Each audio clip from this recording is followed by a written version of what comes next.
ഞാൻ പറഞ്ഞത് ശരിയല്ലാന്ന് പറയാൻ കഴിയില്ല. അത് നിങ്ങൾക്ക് മാത്രമല്ല, കേരളത്തിൽ ഒരുപാട് മുജാഹിദുകളെ മുഖത്ത് നോക്കി ഈ വിശദീകരണം നടത്തിയപ്പോ വെളഞ്ഞിൽ വെച്ച് ഈച്ചന്റെ പോലെ അങ്ങോട്ട് പോകാൻ പറ്റാതെ കറങ്ങിയതാ. നിങ്ങൾ മാത്രം ആദ്യം കുടുങ്ങാൻ നമ്മൾ കരുതണ്ട. മുജാഹിദ് ഒരുപാട് ഈ വിഷയത്തിൽ കുടുങ്ങിയതാണ്. രക്ഷപ്പെടാൻ കഴിയില്ല. ഹബീബേ, മർമ്മം എവിടെയാണെന്ന് ചോദിച്ചാൽ ബുദ്ധി കൊക്കാത്തതൊക്കെ ശിർക്ക് തള്ളിയിട്ട് ഇസ്ലാമിനെ ഒരു മതയുക്തിവാദാക്കുക എന്നുള്ളതാണ് അടിസ്ഥാനപരമായി മുജാഹിദിന്റെ ലക്ഷ്യം. ഇപ്പോഴും എന്റെ ചോദ്യം ഇവിടെ അവശേഷിക്കുകയാണ്. ഞാനൊരു ഡോക്ടറോട് പോയി ചോദിക്കുന്ന പോലെയല്ലല്ലോ ബദരീങ്ങളെ സഹായിക്കണമെന്ന് പറയുന്നത്. എന്റെ ചോദ്യം അലൈസല്ലാഹു ബികാഫിൻ അബ്ദഹു, എന്റെ അടിമക്ക് അള്ളാഹു പോരെ എന്നാണ് അള്ള ചോദിക്കുന്നത്. ഈ അള്ളാന്റെ ചോദ്യത്തിന് എനിക്ക് അള്ള പോരാ, എനിക്ക് ഈസാ നബി വേണം, എനിക്ക് മുഹ്യിദ്ദീൻ ഷെയ്ഖ് വേണം, അവരെന്നെ സഹായിക്കുമെന്ന് ഞാൻ വിശ്വസിച്ചാൽ അത് ശിർക്ക് തന്നെയല്ലേ? യാ അയ്യുഹൻ നബിയു എന്നാണ് നിങ്ങളെ ചോദ്യം. ഞാൻ മറുപടി പറയാം. ഈ അലൈസല്ലാഹു ബികാഫിൻ അബ്ദഹു എന്ന ആയത്ത് വെറും ഒരു മുഹ്യിദ്ദീൻ ഷെയ്ഖിനും ബദരീങ്ങളെ മേത്തേക്ക് എന്നെ എടുക്കണം എന്തിനാന്നപ്പോ എന്റെ ചോദ്യം. അതാ എനിക്കറിയാത്തത്. അലൈസല്ലാഹു ബികാഫിൻ അബ്ദഹു, അള്ളാഹു പോരെ അവന്റെ അടിമക്ക് എന്ന് ചോദിക്കുമ്പോ അതാ നേരത്തെ ബഷീർ മാഷ് അതിലേക്കുള്ള സൂചനയെ പറഞ്ഞത്. നമുക്ക് രോഗാവുമ്പോ അള്ളാഹു പോരെ, പിന്നെ എന്തിനാ ഡോക്ടർ? ഭക്ഷണം കഴിക്കാൻ നമുക്ക് ഭാര്യ എന്തിനാ, ഉമ്മ എന്തിനാ? വീട്ടിൽ ചെല്ലുമ്പോ നമുക്ക് അള്ളാഹു പോരെ? എല്ലാറ്റിനും അള്ളാഹു പോരെ എന്നുള്ള ഈ ചോദ്യം ഉണ്ടല്ലോ.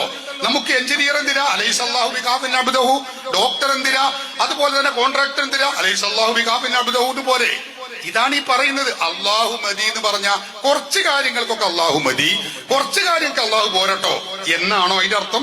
അങ്ങനെയല്ല സുഹൃത്തെ, നിങ്ങൾ തെറ്റിദ്ധരിച്ചതാണ്. അലൈസല്ലാഹു ബികാഫിൻ അബ്ദഹു എന്ന് പറഞ്ഞാൽ അതിന്റെ അർത്ഥം അള്ളാഹു തആല മനുഷ്യന്റെ എല്ലാ വിഷയങ്ങൾക്കും അള്ളാഹു ആണ് മതിയായവൻ. മനുഷ്യന്റെ ഇലാഹായിട്ട് അള്ളാഹു ആണ് മനുഷ്യന്റെ എല്ലാ വിഷയങ്ങൾക്കും അടിസ്ഥാനപരമായി അത് കൈകാര്യം ചെയ്യുന്നവൻ, അത് നടത്തുന്നവൻ അള്ളാഹുവാണ്. ഇതാണ് അതിന്റെ അർത്ഥം. അപ്പോ പിന്നെ അലൈസല്ലാഹു ബികാഫിൻ അബ്ദഹു എന്ന് പറയുമ്പോ വെറും ഒരു മമ്പർത്തങ്ങളും ബദരീകളിലേക്കും മാത്രം തിരിയണ്ടേ? രോഗം സുഖപ്പെടുത്തുന്നവൻ അള്ളാഹു പോരെ? അള്ളാഹു മതി. ഖുർആൻ പറഞ്ഞതാ ഫഇദാ മരിൽതു ഫഹുവ യശ്ഫീൻ, എനിക്ക് രോഗമായാൽ അള്ളാഹു ആണ് രോഗം സുഖപ്പെടുത്തുന്നവൻ എന്ന് ഖുർആൻ പറഞ്ഞതാ. പിന്നെ നമ്മൾ എന്തിനാ അള്ളാഹുവിനെ വിട്ട് ഡോക്ടറേക്ക് പോകുന്നത് എന്ന ചോദ്യമുണ്ട്. നിങ്ങൾ മനസ്സിലാക്കണം. അപ്പൊ അവിടെ ഒക്കെ അള്ളാഹു മതി, എന്തിനും ഏതിനും അള്ളാഹു മതി.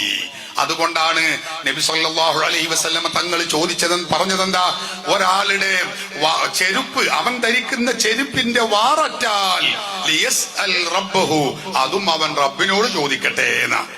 ചെരുപ്പിന്റെ വാരത്തെ റബ്ബിനോട് ചോദിക്കട്ടെ എന്ന് പറഞ്ഞ അർത്ഥം എന്താ? അടിസ്ഥാനപരമായി അതൊക്കെ ശരിയാക്കി തരുന്നവൻ, അതൊക്കെ ഖൽഖ് ചെയ്ത് തരുന്നവൻ അല്ലാഹുവാണ്. അല്ലാതെ അലൈസല്ലാഹു ബികാഫിൻ അബ്ദഹു എന്ന് പറഞ്ഞതിന്റെ അർത്ഥം മുഹ്യിദ്ദീൻ ഷെയ്ഖ് വേണ്ട, ബദരീങ്ങൾ വേണ്ട, ബാക്കിയൊക്കെ റെഡി എന്നാണ് നിങ്ങൾ ധരിച്ചത്.